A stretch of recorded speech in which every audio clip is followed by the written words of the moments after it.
హైదరాబాద్ లో నిర్వహించే miss India అందాల పోటీలకు ఖమ్మంలో నిరసన సెగ తగిలింది. అందాల పోటీలు నిర్వహించరాదంటూ మహిళా సంఘాలు, విద్యార్థి సంఘాల ఆధ్వర్యంలో నిరసన కార్యక్రమం జరిగింది. తెలంగాణ ప్రతిష్టను పెంచే విధంగా ఈ పోటీలు ఉంటాయని ప్రభుత్వం మాయ మాటలు చెబుతోంది. ఈ అందాల పోటీలు మహిళల మనోభావాలను కించపరిచేలా ఉంటాయి. విద్య, వైద్యం సరిగ్గా లేని తరుణంలో అందాల పోటీలకు 200 కోట్ల రూపాయలు దుబారా చేయడం తగదని మహిళా నాయకులు ఆవేదన చెందారు.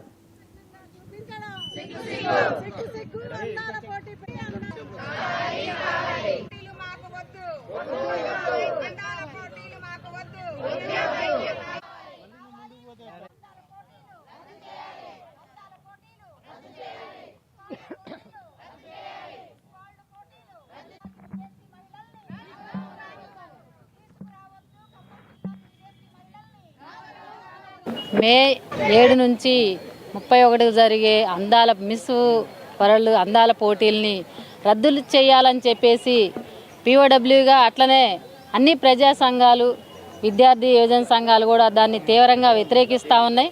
ఎందుకనంటే ఇవాళ అందాల పోటీల పేరుతోని ఇవాళ వ్యాపారం చేసే వ్యాపారస్తులు దాని వెనకాలండి ఈ అందాల పోటీలని వ్యాపారం సొమ్ము చేసుకునే విధంగా ఇవాళ చూస్తూ ఉన్నారు.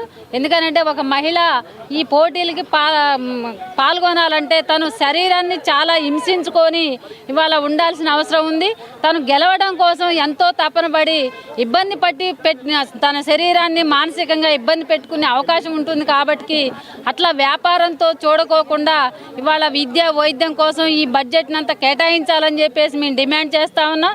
ఇవాళ మహిళలకి రక్షణ లేక చాలా ఇబ్బందులు పడే పరిస్థితి ఉంది.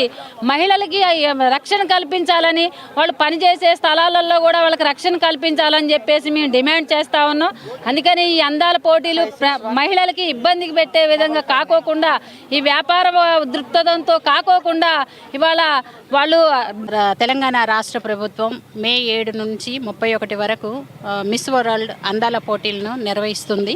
మరి ఇది దేనికి సంకేతము, ఇది దేనికి ఉపయోగం, అసలు మహిళలకు ఏ రకంగా ఉపయోగం, ఇది అసలు అందము అంటే ఏంటి, అందానికి అసలు నిర్వచనం ఏంటి, అసలు అందం అనేది ఇప్పుడు ప్రకృతిని మనం గమనించినట్లయితే ప్రకృతిలో రకరకాల పువ్వులు ఉంటాయి.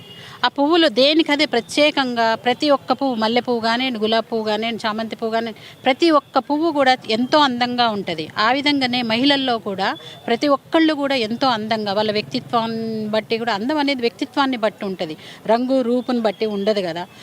ఆ రకంగా ఆలోచన చేయకుండా మరి బడా కార్పొరేట్ శక్తులన్నీ కూడా ఇవాళ మార్కెట్ సరుకుగా ఒక మహిళను మార్కెట్ సరుకుగా చేసి వాళ్ళ కాస్మెటిక్ వస్తువులు అమ్ముకోవడం కోసం, వాళ్ళ వ్యాపారం కోసం ఇవాళ మహిళల్ని కించపరిచే విధంగా, వాళ్ళ ఆత్మన్యూన్యత భావానికి గురయ్యే విధంగా, వాళ్ళ ఆత్మగౌరవాన్ని దెబ్బతీసే విధంగా ఈ అందాల పోటీలు నిర్వహించడం అనేది మేము ప్రగతిశీల మహిళా సంఘంగా మేము పూర్తిగా